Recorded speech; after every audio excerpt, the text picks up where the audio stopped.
하나님 나라의 국가대표라는 제목으로 하나님 말씀을 나눕니다. 여러분, 파리 올림픽이 끝난 지 3주간이 지났습니다. 그런데도 아직 방송가에서는 이 선수들에 대한 이야기, 또 그들의 땀과 수고에 대한 이야기들이 화제가 되어서 뜨겁게 방송이 되고 있는데요.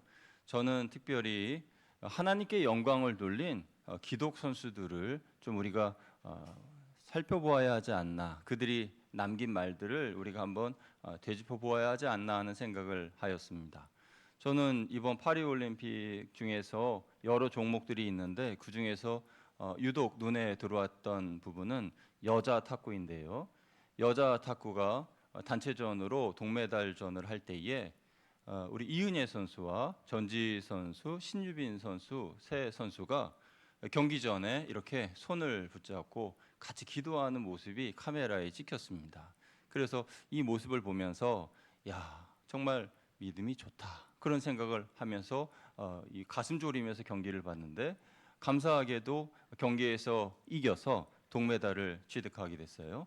그러면서 이 동메달을 취득한 우리 선수들에게, 이은혜 선수에게 기자가 감격이 어떠냐, 소감이 어떠냐 물어보니까 선수가 이렇게 말하였습니다. 하나님의 은혜입니다. 은혜 아니었으면 저는 여기까지 올 수 없었고 이렇게 메달을 따지도 못했을 겁니다 라고 하나님의 이름을 높이고 영광을 돌렸어요.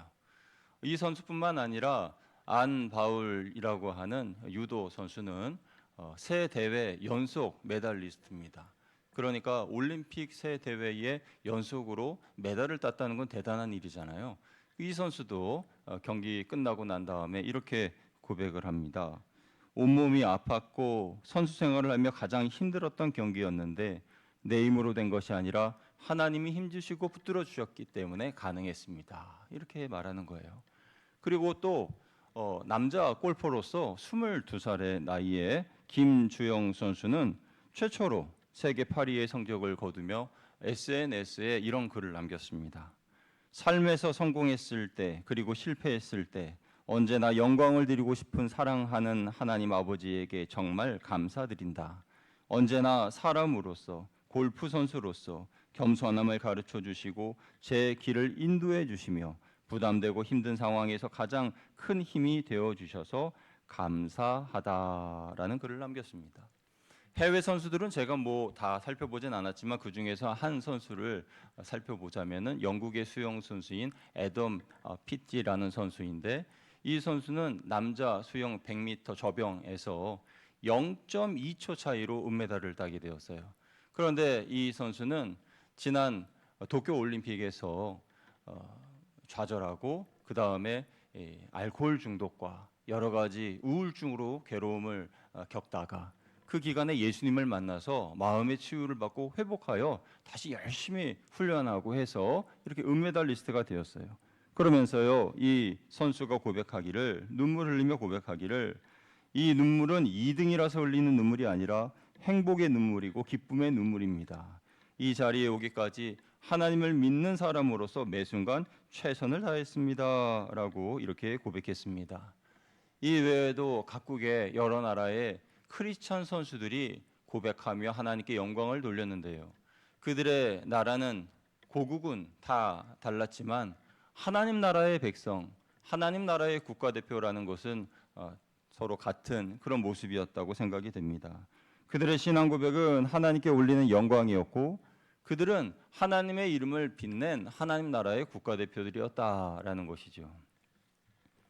사랑하는 여러분, 이 세상을 살아가는 우리들도 하나님 나라의 국가대표입니다.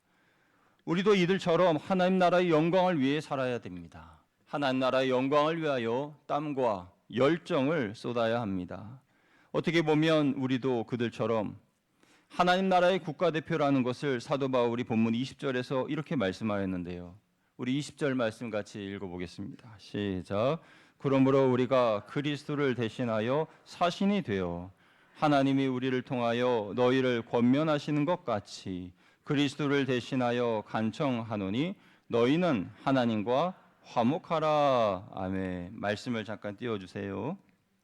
여기 보시면요, 그리스도를 대신하여 사신이 되었다 이렇게 말하고 있습니다. 그런데 이 사신이 되었다라는 이 말은 헬라어로 프레스비오라는 말인데 매우 존경하는 사람을 칭할 때 사용하는 단어라 그래요. 내가 정말로 존경하는 사람, 정말로 내가 너무 사랑하는 사람, 그 사람을 칭할 때 프레스비오라는 이 말을 쓰는데 사신이라는 뜻이라는 거죠.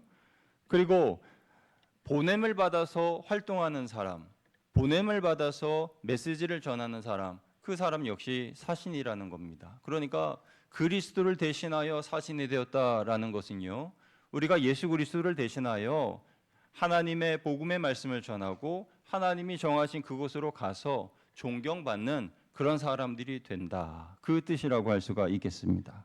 그러니까 그 사람들이 바로 그리스도를 대신하는 사신이요 하나님 나라의 국가대표인 것이죠. 처음 하나님 나라를 대표하여 사신으로 이 땅에 오신 분은 예수님이십니다. 예수님은 이 땅에 오셔서 33년 동안 생을 사실 때에 자신의 영광을 위해서는 한 번도 자기에게 돌린 적이 없으시고 오직 하나님께만 영광을 돌리며 사시다가 십자가에 돌아가시기 전 3년 동안 공적 생애를 사시면서 하나님의 구속을 완성하시고 또 자신을 어린 양으로 희생양으로 드리시면서 죽으시고 부활하셨습니다. 그래서 우리가 예수님으로 인하여 구원을 받게 된 것이죠. 예수님은 그렇게 하나님께서 맡기신 하나님 나라의 국가대표의 사명을 잘 감당하셨습니다. 하나님의 복음을 모든 사람에게 보이시고 하늘로 승천하시면서 이제 예수님께서는 제자들에게 이렇게 명령하셨는데요. 마가복음 16장 15절 말씀 우리 같이 읽어보겠습니다. 시작. 또 이르시되 너희는 온 천하에 다니며 만민에게 복음을 전파하라. 아멘. 이 구절을 보면요, 두 가지로 나뉠 수 있습니다. 처음에는 온 천하에 다니며 그랬습니다. 온 천하라는 것은 이 세상, 온 세상을 말합니다. 우리가 사는 이 지구촌의 모든 나라, 모든 부족을 말하는 것이겠죠. 그곳으로 다니라, 가라라고 말씀하셨고 만민에게 복음을 전파하라 그러셨어요. 만민이라는 것은 그곳에 사는 모든 사람들을 말하는 겁니다. 그러니까 이 세상 모든 사람에게 전하여야 할 소식이 있는데 예수 그리스도를 대신하여 사신이 된 우리가 전하여야 할 것이 있다. 그것은 바로 복음이다라고 말씀을 하시는 겁니다. 한 나라의 국가대표가 올림픽에서 최선을 다하여 메달을 땄다는 것은 자신에게도 영광이지만 그 고국에 영광을 돌리는 그런 귀한 일이 아닐 수가 없습니다. 하나님 나라의 국가대표로서 우리가 이 세상에 보냄을 받았다는 것은 하나님이 예비하신 영광의 면류관이 있으니 내게도 영광이지만 그 땅에서 이 땅에서 주를 위하여 헌신하고 싸우고 그래서 수고하며 눈물 흘리는 모든 것이 하나님 나라의 영광이 된다라는 것입니다. 여러분, 이 세상은 하나님과 분리된 채 구원받지 못한 성도들로 가득 차 있습니다. 그래서 하나님 각 시대마다 하나님 나라의 국가대표들을 보내셔서 힘써 싸우게 하셨어요. 누구와 싸우게 하셨을까요? 마귀와 싸우게 하신 겁니다. 왜 마귀와 싸워야 합니까? 그 불신 영혼들은 마귀에게 묶여 있는 사람들이거든요. 교회를 나가려고 하면 나가지 못하게 하고 하나님을 믿으려고 하면 믿지 못하게 하고 성경 말씀을 읽으려고 하면 덮게 하고 친구를 만나게 하고 세상의 유혹에 빠지게 하면서 어떻게든지 하나님을 만나지 못하게끔 하는 것이 마귀입니다. 그러니까 하나님 나라의 국가대표들은 올림픽에서 선수들이 경기 때 싸우는 것처럼 우리도 사탄과 어둠의 영과 힘써 싸우는 것이죠. 여러분이 이 자리에 앉아서 예배를 드릴 수 있다는 것은 누군가가 여러분을 위하여서 영적 싸움을 하였고 그 싸움에서 승리하였기 때문에 여러분이 이 자리에 앉아 계신 줄로 믿습니다. 그러니까 누군가의 땀과 눈물과 희생으로 인하여서 간절한 기도의 열매로 내가 이 자리에 앉아 예배를 드릴 수 있게 된 거예요. 그래서 하나님 나라의 국가대표는 이러한 사명을 가지고 일합니다. 여러분, 이제 우리가 해야 할 일이 무엇일까요? 하나님 나라에 속하지 않은 사람들을 하나님과 화목해 하도록 돕는 일을 해야 합니다.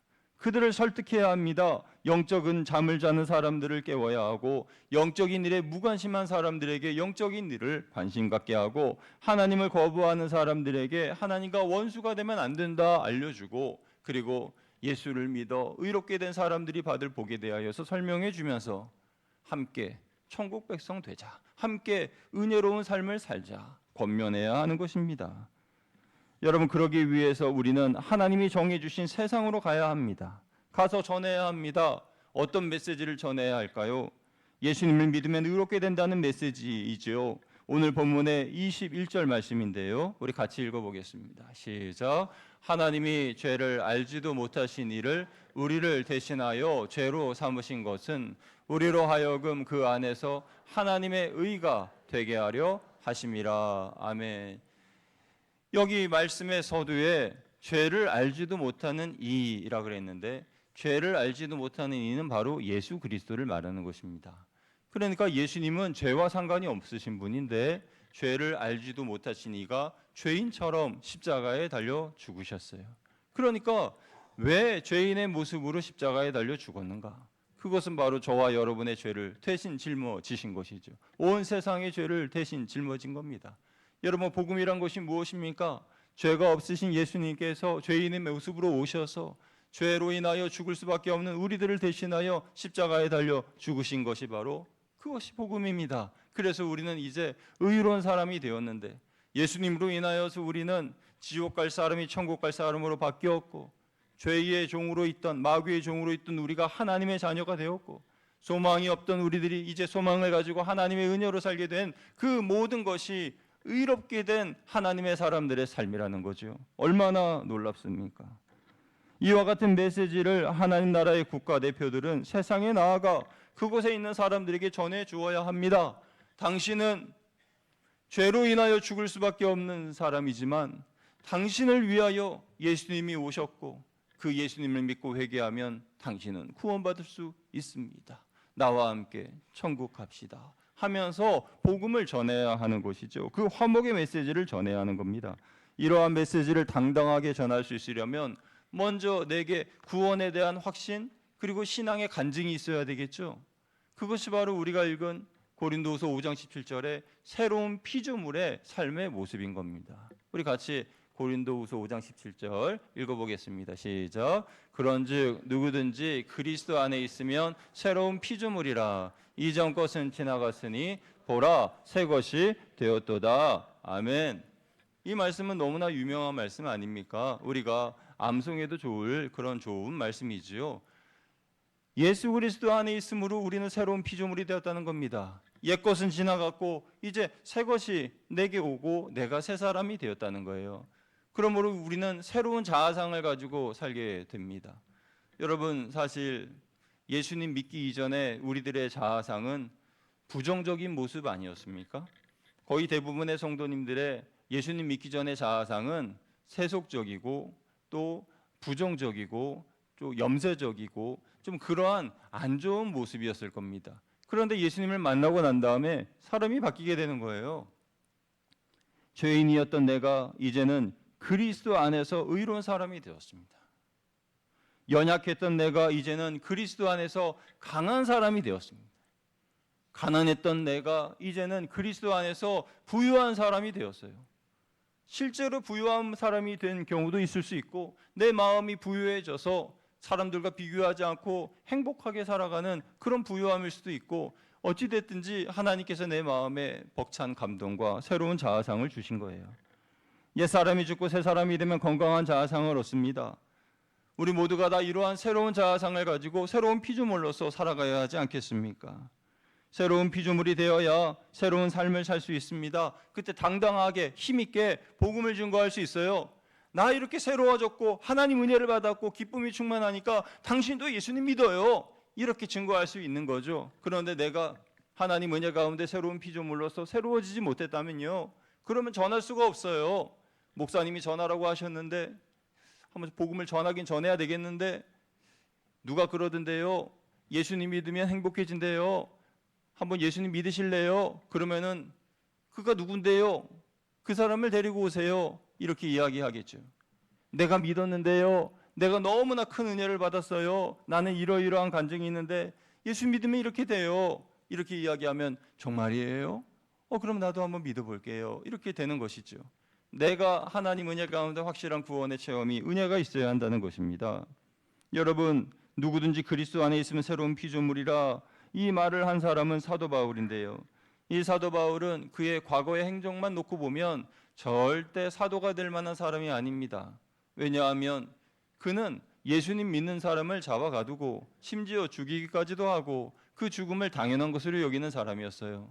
그런데 예수님을 믿고 난 후에, 다메섹 도상에서 예수님을 만난 후에 그는 완전히 바뀌게 되지요. 그래서 핍박하던 자에서 핍박을 당하는 자로 바뀌게 됩니다. 살인자에서 사랑의 사도로 바뀌게 되는 거죠. 얼마나 놀라운 일입니까? 우리도 이러한 모습이 있어야 하는데 새로운 피조물이 되면 이렇게 될 수 있다는 거예요. 새로운 피조물이 되어야 진짜 크리스찬입니다. 새로운 피조물이 되어야 진짜 그리스도인입니다. 예수님 닮은 사람이 된다는 것이죠. 누구라도 자신의 죄를 회개하고 주님을 만나면 새로운 피조물이 될 수 있습니다. 그러면 이전에 내가 가졌던 모든 수치와 염려와 걱정과 슬픔 다 떠나가고 하나님이 주시는 기쁨과 감사와 감격과 소망이 내 마음에 자리 잡아서 그 새로운 삶을 살게 되는 것이죠. 그리고 새로운 피조물이 되었다면 비범한 사람이 됩니다. 평범하지 않고 하나님이 맡기신 특별한 사명을 감당하게 됩니다. 여러분, 하나님 보실 때에 여러분은 다 특별한 존재입니다. 왜냐하면 여러분 모두 다 예수님을 믿고 계시니까요. 예수님을 믿으면 특별한 존재가 되는 거예요. 우리 옆에 계신 분들에게 이렇게 인사하겠습니다. 당신은 특별한 존재입니다 하고 인사하겠습니다. 아멘. 예, 여러분은요 정말 특별하신 분들이에요. 그 증거를 하나 말씀드릴까요? 여러분이 기도하시면 하나님이 들으십니다. 아멘. 그리고 들으실 뿐만 아니라 그 기도에 응답하십니다. 아멘이시죠? 그러니까 우리가 기도하는 것을 들으시고 우리가 기도하는 것에 대해서 듣고 응답하여 주시니까 얼마나 특별한 사람이에요. 이러한 특별함이 우리에게 있다라는 것입니다. 우리는 모두 예수 그리스도를 대신하는 사신이고 하늘나라의 국가대표입니다. 국가대표로서 우리는 달라진 모습을 보여야겠죠. 여러분, 국가대표가 나라를 대표하면서 이 싸움에 임하여야 하는데 반칙을 하거나 잘못하거나 그러면은 실격패를 당할 뿐만 아니라 그 나라에도 망신이고 그 사람에게도 망신이고, 그래서 귀국하면 언론의 문매를 맞게 되는 거예요. 왜 그렇습니까? 국가대표는 그 나라를 대표하기 때문에 그래요. 그럼 우리가 하나님 나라의 국가대표라면은 하나님 나라의 국가대표다운 삶을 살아야 하지 않습니까? 우리는 달라진 모습으로 살아가야 합니다. 어떤 모습으로 살아가야 할까요? 첫째로 하나님 나라의 국가대표는 겸손과 품격의 말을 해야 합니다. 한번 따라하겠습니다. 하나님 나라의 국가대표는 겸손과 품격의 말을 합니다. 네, 저와 여러분이 이런 품격 있는 말과 또 겸손한 삶을 살기를 소망합니다. 예전에 세속적인 말을 즐겨했던 그런 나의 모습이라면 그런 세속적인 말 좀 버리고, 저속한 농담을 했다면 그 또한 버리고 은혜로운 말과 사랑에서 나오는 말을 사용해야 하는 것이에요. 여러분, 교회 안에서 사용하기 어려운 말, 그 말은 밖에서도 하시면 안 됩니다. 교회 안에서 사용하는 말이 있고 밖에서 세상에서 사용하는 말이 따로 있는 게 아니에요. 그러니까 교회 안에서나 밖에서나 우리의 삶의 모습은 똑같아야 되죠. 교회 안에서 유행가 부르는 분들은 없더라고요. 그러면 우리가 하나님 나라의 국가대표라면은 세상에서도 하나님 나라의 국가대표니까 세상에서도 유행가를 즐겨 부르는 것보다 기왕이면 찬송가 부르는 게 좋잖아요. 그리고 사랑의 말, 덕스러운 말, 소망을 주는 말, 희망을 주는 말을 하는 게 좋지 않습니까? 그러니까 하나님 나라의 국가대표는 품격 있는 말을 해야 한다는 겁니다. 또한 하나님 나라의 국가대표는 겸손한 말을 해야 합니다. 여러분, 겸손의 사람은 내가 아는 것만큼 혹은 그 이상 상대방이 알 것이다 라고 생각하고 말을 조심하는 사람입니다. 어느 목사님의 이야기인데요. 이 목사님이 서울 분이신데 저 시골의 어느 한 교회로 부임을 하셨어요. 그래서 담임 목사로 부임을 하셔서 거기에서 목회하시다가 서울에 성도들과 함께 올 일이 있었습니다. 성도들과 함께 서울에 와서 이제 한강을 건너가는데 어떤 성도님이 그러시는 거예요. 이 한강을 지나가다가 저 높은 그런 건물을 보면서 저기 저 높은 빌딩이 바로 롯데타워라는 거요. 알른가 모르겠네. 그렇게 이야기를 했어요. 그러니까 그 소리를 듣는 어떤 분이 저게 어떻게 롯데타워요? 저거는 63빌딩이요. 63빌딩. 그러면서 이야기를 하는 거예요. 그러니까 어떤 사람은 저 63빌딩이라고 얘기하고 어떤 사람은 롯데타워라고 얘기하고 막 그렇게 서로 막 싸우는 거예요. 그러면서 목사님 서울 분이니까 목사님에게 물어보면 되겠다. 목사님 하고 부르는데 목사님이 조는 척 하시는 거예요. 일부러. 예, 안 들리는 척 꾸벅꾸벅 조시는. 왜냐하면 그 목사님 마음에 누구 한 사람이 맞다. 알고 있잖아요. 누구 한 사람이 맞다라고 얘기하면 그 한 사람은 좀 망신을 당하지 않겠습니까? 그러니까 망신 주지 않으려고 목사님이 꾸벅꾸벅 조시는 척 하시는 거예요. 그렇게 한강을 지나가는데 지나갈 때까지 저거 롯데타워요. 아니요, 저거 63빌딩이요. 그러면서 막 서로 막 싸우더라는 거예요. 여러분, 겸손해야 됩니다. 내가 아는 것보다 더 상대방이 많이 알 수 있고, 그리고 내가 아는 지식이 전부 다 그것은 아니라는 거예요. 여러분이 아는 만큼 상대방도 알고 있고, 그래서 여러분이 할 수 있는 능력보다 상대방이 더 잘할 수도 있다라는 것이죠. 그러면 왜 가만히 있느냐? 겸손해서입니다. 겸손해서 아무 말도 안 하고 가만히 있는 거예요. 그러니까 누구에게 순웃음 당하기 싫으시다거든 내가 겸손한 마음으로 나 자신을 낮춰야 되고 입을 조심해야 된다는 거예요. 특히 하나님 나라의 국가대표들은 겸손과 품격 있는 말을 해야 한다는 겁니다. 둘째로 하나님 나라의 국가대표는요, 본이 되는 행동을 해야 합니다. 한번 따라하겠습니다. 하나님 나라의 국가대표는 본이 되는 행동을 해야 합니다. 여러분, 하나님 나라의 국가대표는 본이 되어야 됩니다. 예를 들어서 금메달을 땄다 하더라도 약물을 사용하여서 금메달을 땄다거나 반칙을 했는데도 그것을 몰래 숨겼다든지 그러면은 그것이 취소가 됩니다. 메달리스트인데 폭력을 행사하거나 비도덕적인 행동을 했다면 언론의 집중 포화를 받습니다. 국가대표는 나라를 대표하기 때문입니다. 우리는 하나님 나라의 국가대표로서 말뿐만이 아니라 우리의 행동에서도 예수님처럼 본을 보이는 사람들이 되어야 됩니다. 예수님이 가르쳐 주신 말씀대로 살아야 됩니다. 우리가 전도를 할 때에 그 사람이 잘 전도되지 않는 이유는요, 전도하는 그 사람이 믿음직스럽지 않기 때문이에요. 그러니까 우리가 말씀대로 살고 또 하나님께서 나를 그리스도를 대신하여 보내신 사신이라는 그런 정체성을 가지고 나아가면요, 그러면 말과 행동에 또 삶에서 본을 보이며 조심할 수밖에 없습니다. 그러니까 하나님 앞에 온전한 모습이요, 사람들 앞에서도 온전한 모습이어야 합니다. 그렇다고 해서 우리가 소극적일 필요는 없습니다. 저는 그렇게 완벽하지 못하니까 저는 전도 안 할래요. 그러실 필요가 없어요. 그래서도 안 되고요. 하나님은 우리를 세상으로 자꾸자꾸 보내십니다. 예수님도 제자들에게 아버지께서 나를 세상에 보내신 것 같이 나도 너희를 세상에 보내노라 라고 말씀하셨습니다. 그리고 그 바통을 받아서 이제는 우리가 세상으로 나아가게 되었죠. 우리가 예수님의 파송을 받아서 세상으로 나아가게 되었습니다. 이제 우리는 예수님을 대신하는 하나님 나라의 국가대표가 되었습니다. 품격 있는 말과 겸손으로 세상에 나아가 그들에게 복음을 전하고 하나님과의 화목을 이루어 주어야 하는 것입니다. 이것이 우리의 사명입니다. 죄 때문에 하나님과 분리되어 있는 사람들에게 나아가서 하나님이 누구신지를 알려주고 그들과 하나님과의 관계가 온전해지도록 돕는 것이 우리가 해야 할 일이라는 거예요. 우리는 하나님 나라의 진리를 전하기 위하여 세상에 파송된 사람들입니다. 파송이라는 말은요, 돌아갈 곳이 있다는 겁니다. 파송이라는 것은 갔다가 다시 돌아와야 된다는 거죠. 우리는 이 땅에 나그네로서의 삶을 살아갑니다. 이 세상은 우리가 파송받아서 잠시 있는 공간이에요. 그러니까 모든 사명을 다 마치고 그 사명을 마치고 우리의 생명이 끝나면 우리가 돌아가야 할 곳이 있는데 그곳은 바로 하나님의 나라입니다. 하나님의 나라에서 파송받아서 70년, 80년, 90년을 사명을 감당하다가 그러다가 하나님 부르시면 하나님 나라로 돌아가는 거예요. 그게 파송받은 사람들의 모습입니다.